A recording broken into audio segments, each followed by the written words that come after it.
Hello, in front of me I've got Xiaomi Redmi Note 12S. In this video I'll show you how to find and manage display settings. In the beginning, let's go to settings and enter display.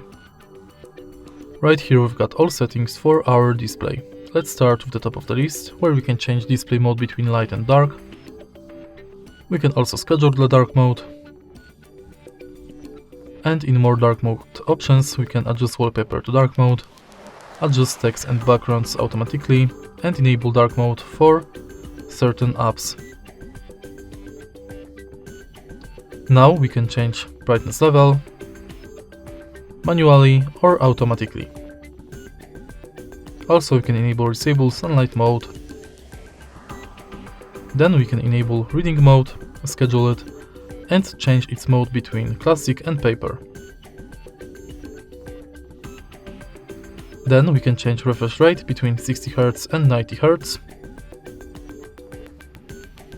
And next we can change font style,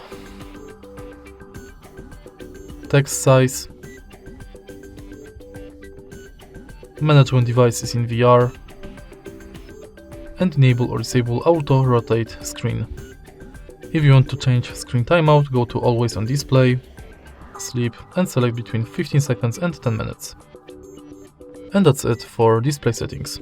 If you find this video helpful, please leave a like, comment and subscribe.